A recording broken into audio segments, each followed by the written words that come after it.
Les doy la bienvenida a nuestro segundo curso de estar en organizaciones solidarias. Este es un tema que ha tomado mucha relevancia acá en Colombia, pero pues también de todas maneras le pueden servir aplicar conceptos pues a las personas que nos acompañan desde diferentes países, tales como Perú, El Salvador, desde Managua, Colombia, por supuesto. Esperamos pues que les sea de mucha utilidad. El día de hoy nos acompaña nuestro docente invitado Andrei González, quien nos va a hablar un poco más sobre este tema. Bienvenido Andrei a Aude Riesgos. Bueno, Fernanda, muchas gracias. Muchas gracias a todos los asistentes por acompañarnos en esta sesión. Como lo comentaba Fernanda, pues la idea básicamente es que en la sesión de hoy pues avancemos un poco más en nuestro tema de SARL, enfocado principalmente en organizaciones solidarias. Como bien lo mencionaba Fernanda, pues este tema ha cobrado una gran relevancia, no solamente a nivel local en Colombia, sino que también a nivel internacional en los diferentes países que nos acompañan, en Perú, en Salvador y demás, pues este tema cada vez tiene más fuerza en este tipo de entidades. Como lo mencionábamos en la sesión anterior, inicialmente este tema fue, digamos, comenzó a desarrollarse sobre todo para entidades bancarias, propiamente dichas, las entidades bancarias tradicionales, pero no solo en Colombia, sino que en otros países se ha venido extendiendo poco a poco hacia otro tipo de entidades, incluyendo organizaciones solidarias. Ese es, digamos, un poco el contexto que nos trae a este taller. Como lo mencionaba Fernanda, en cualquier momento que tengan una pregunta, pues simplemente por el chat pueden escribirle a Fernanda y ella pues me cuenta a mí cuál es la inquietud, o también pueden hacer uso de la mano que está dentro de su panel para hacer también la pregunta que quieran en cualquier momento. Bueno, en esta charla corta, básicamente lo que quisiera mostrarles un poco a ustedes, avanzando en el tema de esta circular 014 que, que aplica pues para entidades del sector solidario en Colombia, es el tema de las políticas. Inicialmente en nuestra primera sesión de este tema hablamos bastante de las etapas, ¿cierto? De cada una de las etapas que hace parte del riesgo de liquidez, que son identificación, medición, control y monitoreo. Pues hay una segunda variable, si lo queremos llamar así, que es muy relevante dentro de toda la gestión del riesgo de liquidez, que son los elementos del sistema de administración de riesgo de liquidez. Y dentro de los elementos, una de las variables más importantes son las políticas que se diseñen para gestionar el riesgo. Digamos que básicamente ese tema lo conversaremos en esta charla corta y la idea es que se avance en esto pues en las sesiones que vamos a tener más adelante. Bueno, primero que todo lo que dice un poco este tema de las políticas dentro de los elementos del SARL es que las políticas que se diseñan en materia de riesgo de liquidez, pues primero claramente deben ser aprobadas por el Consejo de Administración de las entidades solidarias, que básicamente es el órgano, digamos, primario o el órgano decisorio dentro de las entidades solidarias en términos generales, y son ellas las que deben definir esas directrices que van a ser el punto de partida para la gestión del riesgo de liquidez. Esas políticas, como se menciona acá en nuestra presentación, pues debe tener en cuenta el desarrollo de cada una de las etapas que vimos en la sesión anterior: identificación, medición, control y monitoreo. Entonces digamos que deben estar enfocadas a cubrir todas estas etapas o cada uno de estos pasos del proceso de identificación, medición, control y monitoreo del riesgo de liquidez. También se menciona que las políticas deben ser revisadas periódicamente. Esto, digamos que generalmente eh, suele ser una decisión propia de las entidades solidarias. En algunos casos, digamos que la revisión de estas políticas se realiza de forma trimestral, en otros casos de forma semestral. Digamos que más allá de cuál es la periodicidad más adecuada, lo que sí debe tener en cuenta la organización solidaria en estos casos es que esta revisión debe estar o debe ir muy de la mano con las condiciones propias que tenga la entidad solidaria y con las condiciones propias que tenga el mercado en el cual participa, que son básicamente los dos puntos que estamos resaltando acá. Primero, las condiciones particulares, voy a subrayar, y segundo, el mercado. En función de estos dos puntos, básicamente es que se define con qué periodicidad se actualizan las políticas.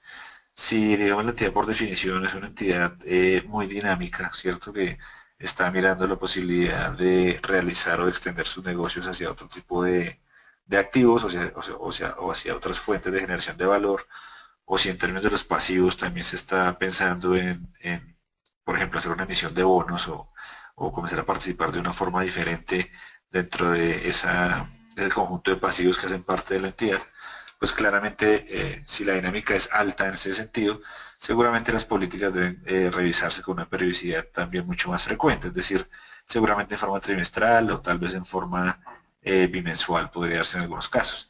Si es una entidad que es mucho más, digamos, tradicional, en la que usualmente no se suelen ver mucha dinámica en términos de productos nuevos o de fondeos, tipos de fondeos que en riesgo de liquidez es muy importante, nuevas formas de fondeo, pues seguramente esa periodicidad podría ser semestral o incluso anual.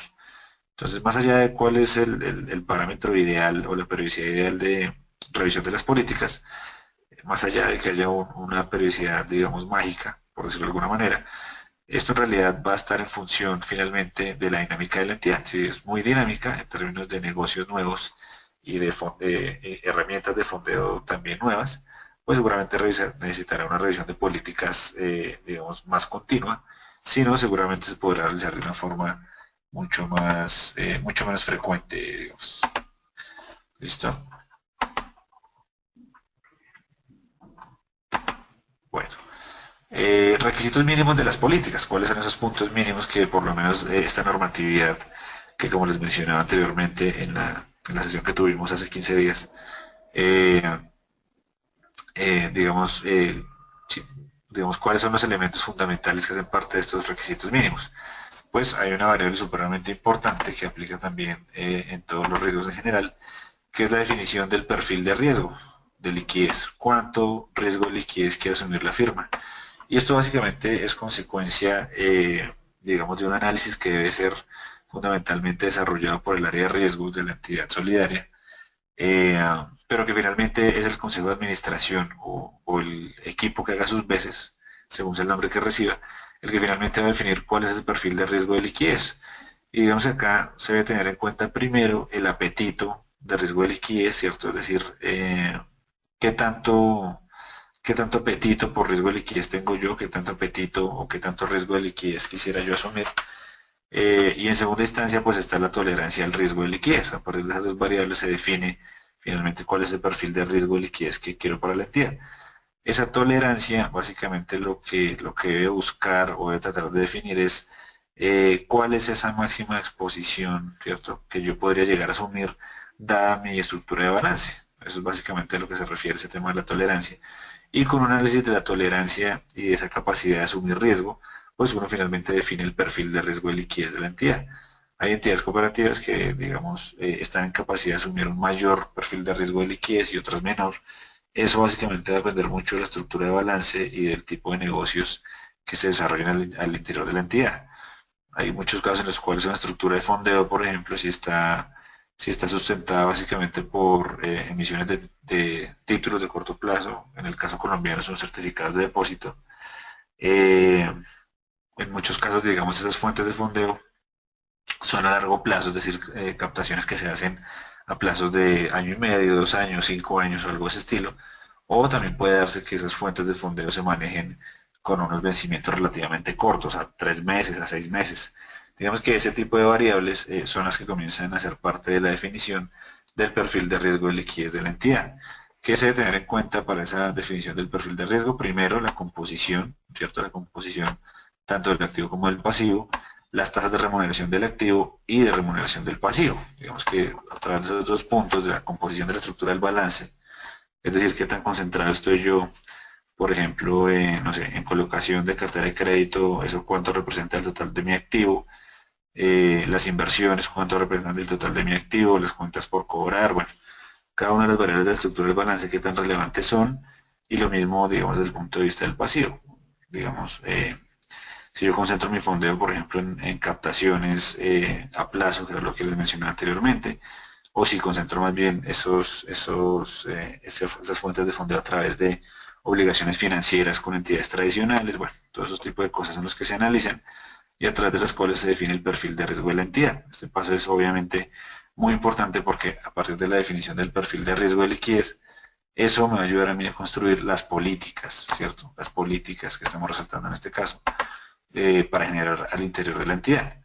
Dice este segundo punto, en particular se debe tener en cuenta la composición y remuneración del ahorro a la vista y del ahorro a plazo. esto, digamos, lo dice la norma.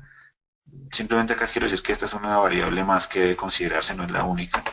Se debe considerar esta remuneración del ahorro a la vista y a plazo, pero también, digamos, la remuneración que se está pagando, por ejemplo, si es que estamos hablando en este caso en términos de fondeo de obligaciones financieras, o por ejemplo, si estamos hablando en este caso de la remuneración que debe pagar la entidad como tal, en el caso en el cual decida asumir, por ejemplo, una emisión de bonos o algo de ese estilo, que implica unos riesgos diferentes y por lo tanto unas remuneraciones también diferentes.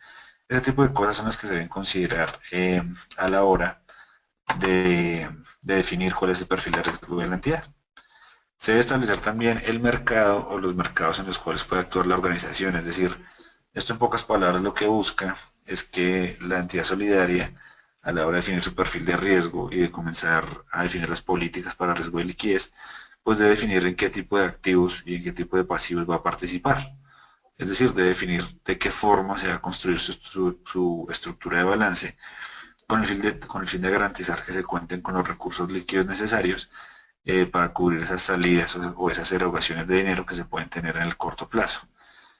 Dados esos activos en los cuales yo quiero participar, dada por ejemplo qué tanta importancia le voy a dar al portafolio de inversiones, en algunas entidades, digamos, el portafolio puede llegar a ser muy importante, puede llegar a ser puede llegar a representar un porcentaje importante del activo, en otros casos no, en otros casos simplemente el portafolio de inversiones es una fuente de suministro de liquidez y nada más. Entonces, en función de esas características que tenga cada rubro del balance, pues las entidades comienzan a definir en qué mercados y en qué tipo de negocios les interesa participar.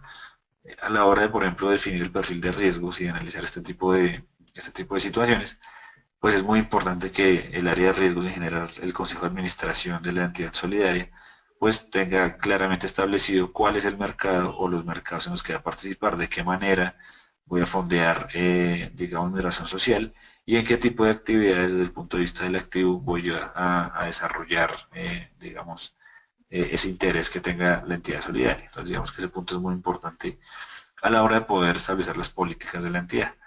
Establecer los negocios estratégicos, que es algo, digamos, parecido al punto anterior. Básicamente, la diferencia es que en este caso se enfoca sobre todo a los cuales, o en los cuales puede enfatizar la tesorería como tal. En el punto anterior hablamos de la organización en su conjunto. En este caso no, en este caso básicamente estamos hablando de los negocios estratégicos en los cuales puede actuar solamente la tesorería. Acá simplemente estamos haciendo referencia a este punto. Y esto fundamentalmente hace referencia es,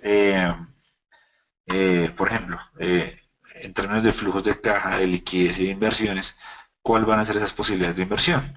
En muchas entidades lo que sucede es que, digamos, se pueden tener casos en los cuales la tesorería solamente es una herramienta de suministro de liquidez. Su único objetivo es suministrar la liquidez necesaria para que el negocio funcione, digamos, operativamente, las transacciones se realicen a tiempo y de forma oportuna.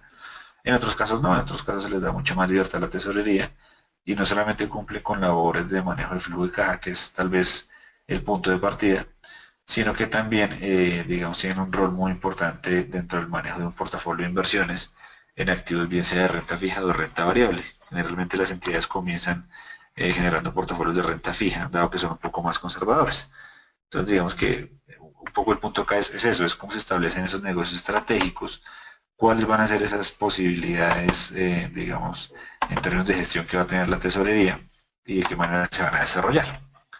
Dice nuestra siguiente diapositiva que estos límites deben estar definidos para cada una de las variables. Digamos, aquí básicamente hace referencia a todas las variables que hacen o que generan, digamos, riesgo de liquidez. Es decir, cuáles son esos puntos de la estructura de balance, y eso uno lo hace en cualquier otro riesgo, que se hace básicamente en la etapa de identificación, es cuáles son esos factores de riesgo, en este caso de riesgo de liquidez, que son o que resultan relevantes para la entidad solidaria. Digamos que acá simplemente resaltamos algunos de los factores o de los elementos de la estructura de balance más importantes, pues a la hora de definir, digamos, cuáles son los factores generadores de riesgo, pero no son los únicos. Acá simplemente mencionamos algunos de los más habituales o los más importantes. Claramente esto va a depender mucho de qué tipo de estructura tenga la entidad. También que, digamos, no sé, sea más compleja la tesorería, pues seguramente los factores de riesgo de liquidez van a ser mucho mayores en número, o en la medida en que no sé, el negocio de captación y de colocación de la entidad sea un poco más complejo, tenga más tipos de cartera, tenga diferentes tipos de fuentes de fondeo. Bueno, no ven que eso sea más complejo, pues claramente los factores de riesgo de liquidez serán mayores, pero acá simplemente resaltamos los básicos. Por ejemplo, desde el punto de vista del activo, pues claramente está el portafolio de inversiones, dado que el portafolio de inversiones pues suele ser una fuente de liquidez muy importante. Generalmente ese portafolio de inversiones, sobre todo para entidades que tienen requerimientos de liquidez grandes, pues es un portafolio de inversiones que está enfocado en inversiones de corto plazo. Como les comento inicialmente, las entidades suelen trabajar principalmente en activos de renta fija, dado que son más conservadores y digamos en términos de liquidez no generan demasiada volatilidad. Entonces digamos que este portafolio de inversiones muchas veces es visto básicamente partiendo de la siguiente definición y es qué tan capaz soy o qué tanta habilidad tengo yo para convertir ese portafolio de inversiones en liquidez. Entonces digamos que en la medida en que esos activos que hacen parte del portafolio sean más líquidos, pues claramente eso me ayudará a mí a tener un menor riesgo de liquidez, dado que son fácilmente convertibles en dinero. Bueno, entonces continuamos. Ese portafolio de inversiones, pues claramente es una herramienta muy importante a la hora de buscar liquidez en el corto plazo. Y digamos que generalmente es el enfoque que se le da inicialmente. ¿Qué otra variable importante? Pues las características de los productos de crédito, como por ejemplo los plazos, que esa es solamente una variable que hace parte de un producto de crédito. No es la única obviamente, pero sí es de las más, digamos, importantes o de las más relevantes. Entonces obviamente los productos de crédito, pues básicamente lo que generan son, en la medida que crece la cartera de una entidad solidaria, pues obviamente crecen sus necesidades de liquidez y por lo tanto es un factor generador de riesgo de liquidez. En la medida que yo coloco más cartera, pues claramente necesito recursos para colocar o para otorgar esos créditos. Entonces digamos que esa claramente es una fuente generadora de riesgo de liquidez. ¿Y cómo cubro yo eso? Pues a través de las tasas de captación. O bueno, a través de las captaciones, más allá que de las tasas de captación. Entonces las captaciones también son una variable muy importante porque básicamente es una de las fuentes de fondeo más habituales que tienen las entidades. Acá se menciona que se deben tener en cuenta las tasas de captación y de colocación, es decir, ese margen de intermediación que se maneja, digamos, entre a cómo estoy yo colocando los créditos o las obligaciones y a cómo estoy yo captando recursos, pues para que básicamente la dinámica del negocio funcione.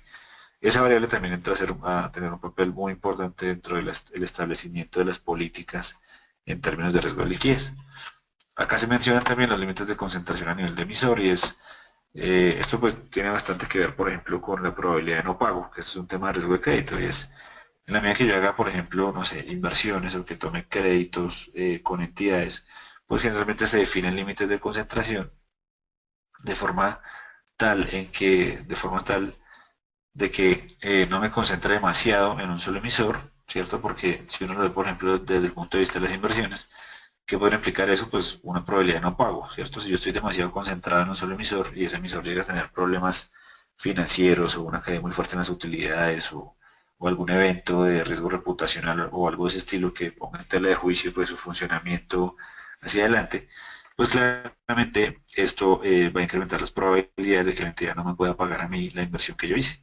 Y esto claramente es un evento de riesgo de crédito. Entonces, estos límites de concentración de emisor tratan de mitigar ese evento de riesgo de crédito y por lo tanto de liquidez. Ustedes, digamos, se van a dar cuenta y en las últimas diapositivas lo mencionamos que el riesgo de liquidez termina integrando a los demás riesgos, al riesgo de crédito y al riesgo de mercado, que son fácilmente medibles, al riesgo operacional también. Claro que allí hay algunas complejidades en términos de medición. Pero básicamente, si no hay un pago, por ejemplo, de un título en el cual yo invierto, pues claramente tengo un problema de liquidez, ¿cierto? Porque al no tener los recursos líquidos de esa inversión, pues seguramente no podré cubrir otras erogaciones que yo tenga. Entonces aquí uno comienza a ver fácilmente, digamos, las interacciones entre los diferentes riesgos. ¿Listo?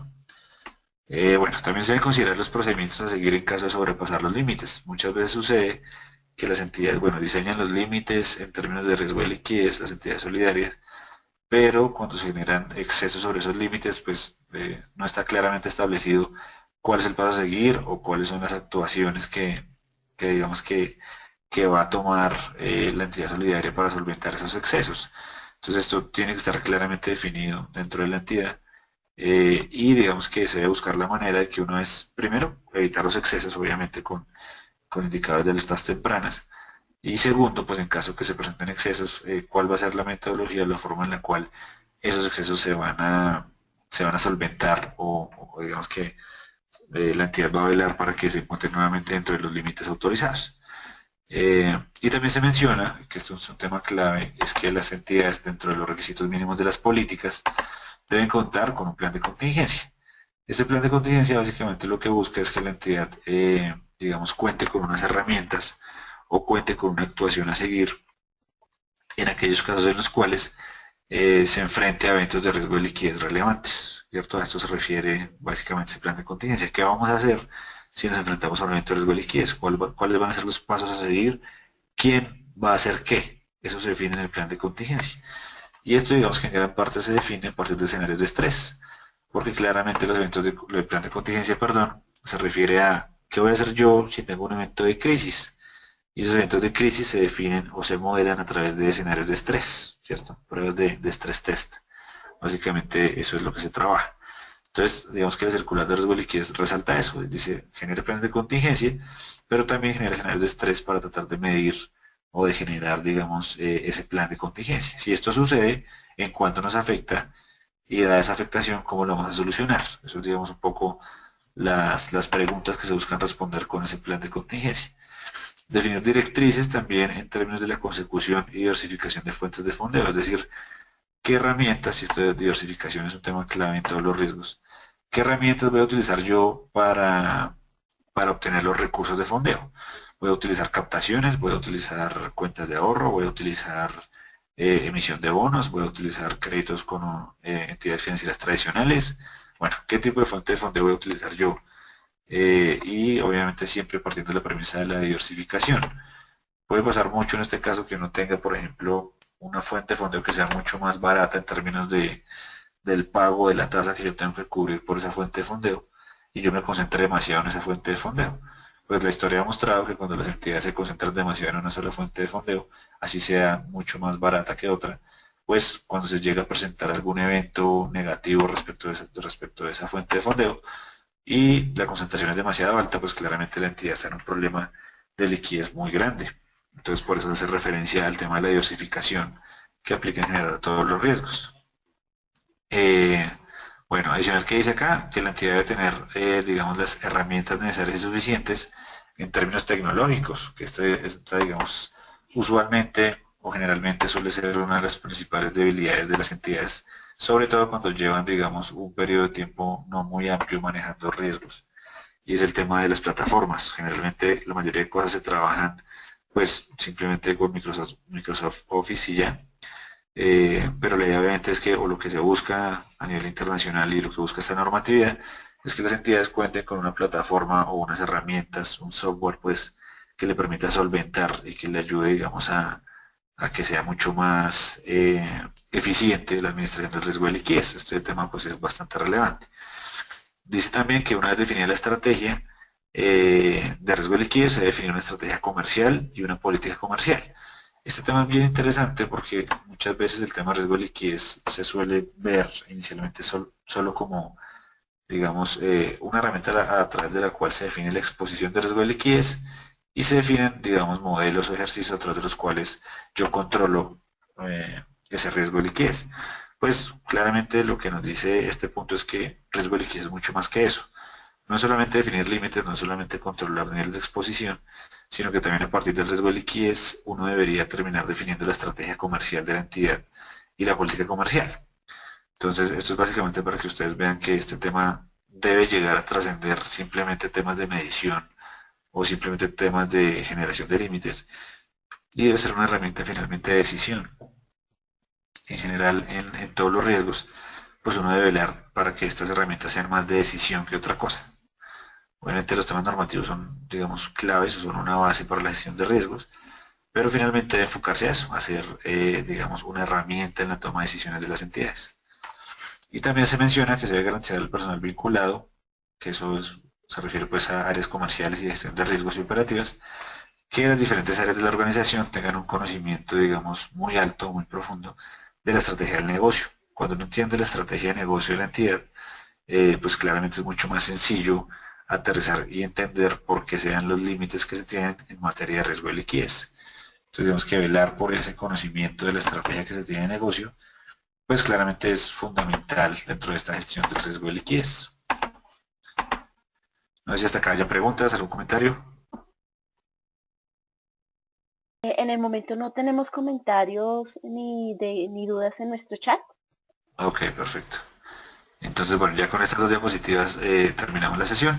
Y acá simplemente quiero resaltar un punto muy importante y es la integralidad que tiene el riesgo de liquidez con los demás riesgos, que eso ya traté de mencionárselos en las diapositivas anteriores. ¿Qué dice esta circular 14 de la Supersolidaria? Y es algo que cuando uno lee Basilea y lee los documentos originales de ellos y mira un poco las normativas en varios países, casi todas, digamos que confluyen a lo mismo.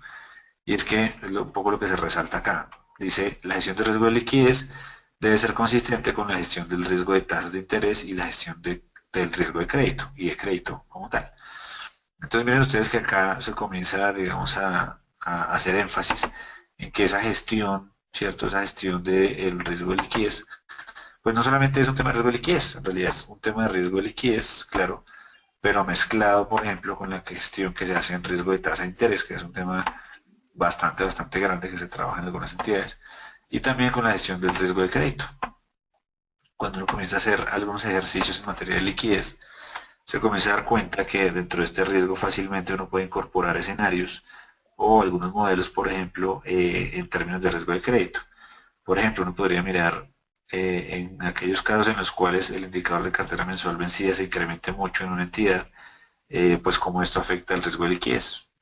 Claro, porque finalmente eso puede implicar una menor generación de flujos de caja me refiero, y la menor generación de flujos pues finalmente implica menores niveles de liquidez. Por ejemplo, si estamos hablando de riesgo de tasa de interés, ¿a qué se refiere? Se refiere, por ejemplo, ¿qué pasa si yo tengo un portafolio de inversiones y las tasas a las cuales se negocian esos títulos pues se desvalorizan mucho por algún efecto económico? Eso claramente implica un menor valor presente neto del portafolio de inversiones, por lo tanto, en caso de que yo tenga que liquidar para cubrir una necesidad de liquidez, pues tendré menos recursos. Este es otro evento de riesgo de liquidez que tiene que ver con riesgo, en este caso de tasa de interés. Bueno, y así con los demás riesgos. Entonces digamos que es muy interesante comenzar a analizar en este caso esas interrelaciones que se presentan entre el riesgo de liquidez y los demás riesgos asociados. Dice acá, teniendo en cuenta las variables mínimas que deben ser analizadas mancomunadamente, bueno, y que deben ser señaladas en la etapa de identificación de riesgo de liquidez, es decir, cuando yo encuentro cuáles son los factores de riesgo asociados, pues miremos entonces, dados esos factores de riesgo, cuál es la interacción que existe entre esos factores de riesgo y todos los riesgos, no solamente el de liquidez, sino los demás que se mencionan. Y también se menciona, digamos, dentro de esta circular de la que estamos conversando, también se menciona acá, tenga en cuenta la relación entre la gestión del riesgo de liquidez y la gestión del riesgo de mercado, que era un poco el punto que yo les mencionaba anteriormente a ustedes. Riesgo de liquidez con riesgo de mercado. Eh, por ejemplo, a través de esa interacción o esa integración entre los riesgos, se debe definir, por ejemplo, qué tan diversificado quiero yo en mi portafolio, que es este punto que se está mencionando acá. ¿Qué tanta diversificación espero yo que tenga mi portafolio de inversiones, dado mi exposición de riesgo de liquidez, dada esa capacidad que yo tengo de asumir riesgo de liquidez? Claramente, si yo, por ejemplo, defino que mi perfil de riesgo de liquidez es bajo, ¿cierto? Es muy conservador, pues claramente yo tendré un portafolio de inversiones también muy conservador, con duraciones muy cortas, en papeles de baja volatilidad y muy probablemente muy poco o nada, por ejemplo, en renta variable o en activos, digamos, de mayor volatilidad, commodities, bueno, derivados financieros, bueno, allá entra una discusión de varios assets clases. Eh, en la medida que yo sea, digamos, tenga una mayor capacidad de asumir riesgo de liquidez, pues seguramente este portafolio de riesgo de mercado pues va a ser, puede que sea, por ejemplo, menos diversificado, ¿cierto? Que yo sea más agresivo en mis inversiones, con mayores concentraciones, dado que mi exposición a riesgo de liquidez, digamos que es mucho más alta y así me lo permite. Entonces, digamos que Andrés, claramente, dime. disculpe un momento, tenemos una pregunta de Gabriel Gaitán. Él Ajá. pregunta que si cuentan con un modelo de cálculo, contamos con un modelo de cálculo para manejar ese riesgo y su vínculo con las otras posibilidades de riesgo. Sí, claro, digamos, bueno, entre las herramientas que yo he desarrollado en algunas entidades, pues obviamente he generado modelos de interacción entre el riesgo de liquidez y los demás riesgos. Los que yo les he mencionado, por ejemplo, el caso del indicador de cartera vencida, cosechas de crédito, no sé, simulaciones de escenarios de portafolios de inversiones y el impacto en liquidez. Todo eso, digamos que esos son elementos que yo he desarrollado en algunas entidades y que claramente pues ayudan a definir cuál será el impacto o a cuantificar cuál será el impacto de eventos de otros riesgos sobre el riesgo de liquidez. El que realmente es difícil de trabajar, pues sobre todo por un tema de bases de datos, es un poco el impacto de riesgo operacional sobre el riesgo de liquidez. En la medida en que eso se desarrolle un poco más en Colombia y se tengan más bases de datos, pues seguramente el tema se podrá trabajar. Pero ese tipo de escenarios que les comento, pues, digamos, aplican para cualquier entidad, en cualquier normatividad, en cualquier país. Entonces, digamos que esos escenarios que se han desarrollado, pues, se pueden trabajar en Perú, en Ecuador, bueno, en diferentes partes digamos, del mundo sin ningún problema. Y el tema es un poco saber definir bien esas interrelaciones, es saber definir, bueno, pero cuáles son las variables, por ejemplo, que son, por ejemplo, causantes de riesgo de mercado, pero que tienen un impacto en el riesgo de liquidez. Y generar una herramienta de medición a través de la cual uno pueda cuantificar en cuánto se impacta el riesgo de liquidez, ¿cierto? En cuánto es la afectación. Cuando uno hace ese tipo de ejercicios, digamos que generalmente termina concluyendo, por ejemplo, no sé, mi portafolio de inversiones, dada la composición, no genera un gran impacto en riesgo de liquidez. Si yo tengo un escenario negativo de portafolio, pues en términos de liquidez no me pega mucho, en términos de mercado tal vez sí, pero en términos de liquidez no. O por ejemplo, uno puede concluir que, no sé, por ejemplo, uno puede simular escenarios no sé, con las tasas de renovaciones de las captaciones, que es un ejercicio también clásico. Y es, ¿qué pasa, por ejemplo, si mis factores de renovación de depósitos comienzan a caer? Si mis clientes, en este caso los asociados, comienzan a renovar de una menor forma o, digamos, en magnitud, me refiero, esos montos que generalmente mantenían, ¿qué voy a hacer yo en términos de liquidez o en cuánto me va a afectar eso a mí? Entonces eso también se puede analizar en este tipo de ejercicios. Bueno, ahí hay un sinnúmero pues, de escenarios que se pueden plantear. Lo importante es definir bien las interrelaciones, ¿cierto? ¿Cómo hago yo para integrar en términos de medición, en términos de cuantificación, un riesgo con otro? Entonces, digamos, como les menciono, riesgo de liquidez casi siempre termina integrando otros riesgos.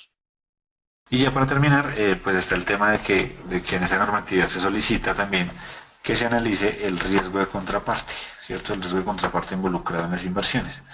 Miren ustedes que claramente este tema del riesgo de liquidez en organizaciones solidarias no solamente le dice a uno que analice el riesgo de liquidez, sino que mire las interacciones que hay de este riesgo con los demás riesgos, incluyendo también el riesgo de contraparte involucrado en las inversiones. Y de una forma sencilla para que uno entienda cuál es la interrelación que se tiene, pues imaginemos un caso hipotético, por ejemplo, en el que una entidad realiza una compra de un activo con otra entidad. Está comprando un título de valor de corto plazo, por ejemplo, y se está realizando la transacción. En este caso, básicamente, el riesgo de contraparte se refiere a aquel caso en el cual, por ejemplo, yo vaya a realizar la transacción, yo soy el comprador, el vendedor me debe entregar el título y yo tengo que entregar los recursos.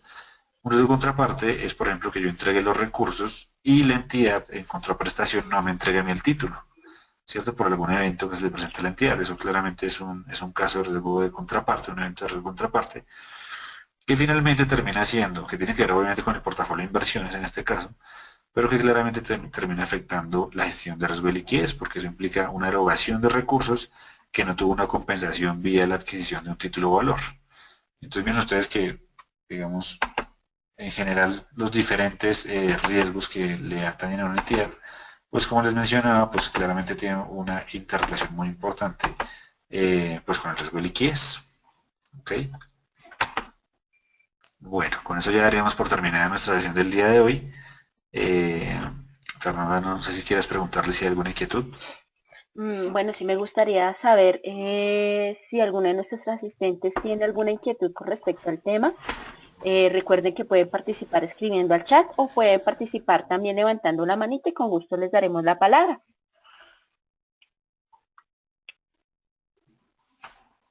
Listo, José Hernández tiene en este momento la palabra. José, te escuchamos.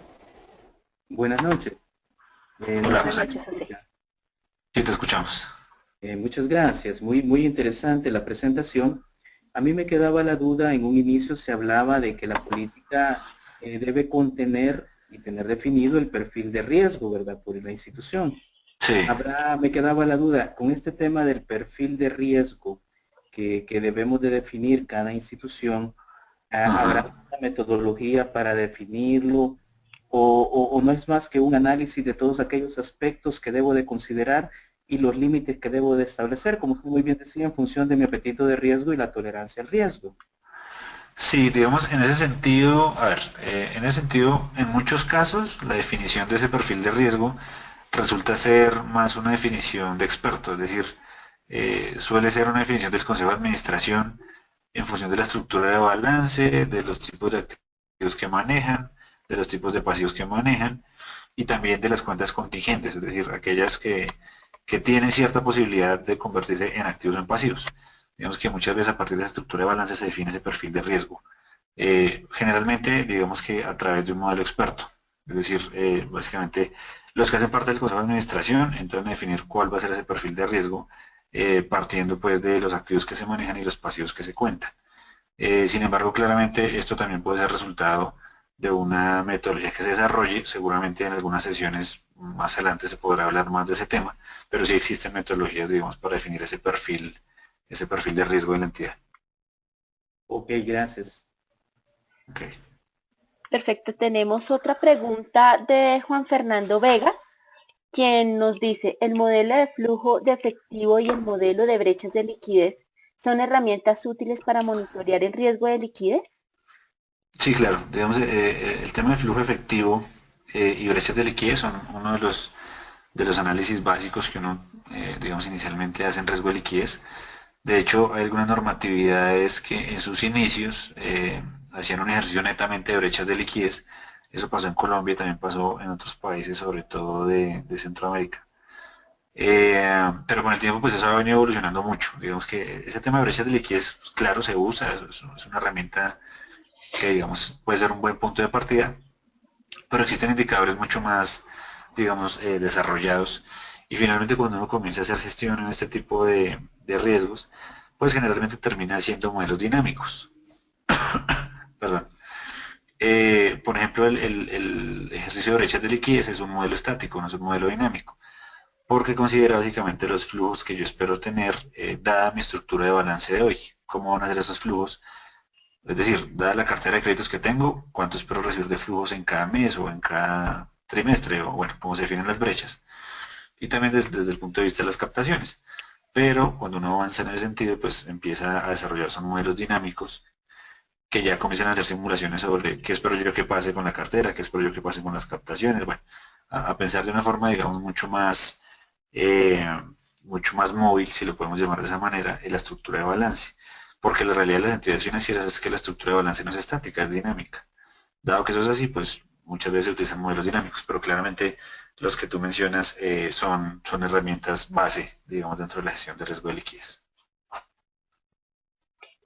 ¿Alguna otra pregunta de parte de nuestros asistentes? Perdón. Bueno, mientras tenemos más preguntas, recuerden que este video lo podrán encontrar en la página de Riesgos, www.uderiesgos.com. También lo podrán encontrar en nuestro canal de YouTube, UD Riesgos, en el cual también pueden suscribirse y además de ver este video pueden ver el de la anterior sesión y todos los de nuestro equipo de trabajo. Pueden también seguirnos por Twitter, @udriesgos, o si tienen alguna duda, inquietud o sugerencia de tema pues para tratar en nuestras clases virtuales, pueden comunicarse también a admin@udriesgos.com. ¿Tenemos alguna otra pregunta? Bueno, no teniendo más preguntas, entonces damos por terminada esta sesión de riesgos. Muchas gracias a todos nuestros asistentes. Este tema de sistema de administración de riesgo de liquidez en organizaciones solidarias estarán trabajando en sesiones posteriores. Muchas gracias a todos nuevamente, a nuestros asistentes, por su tiempo, por acompañarnos desde Managua, desde Salvador, desde Perú, desde Colombia. Agradecemos a todos su tiempo y su disponibilidad para acompañarnos en estas sesiones. Esperamos que nos acompañen nuevamente en próxima sesión. La próxima sesión se realizará dentro de 15 días, eso es el jueves 4 de agosto del 2016. Estaremos confirmando pues por medio de correo electrónico y por publicación de la página la hora de la sesión. Muchas gracias, André, por acompañarnos en este tema. Muchas gracias por acompañarnos. Bueno, Fernanda, muchas gracias por la invitación y a todos los asistentes de los diferentes países también. Muchas gracias por su tiempo. Agradecemos nuevamente a todo el mundo por su tiempo y esperamos que nos acompañen en nuevas sesiones. Entonces, hasta luego.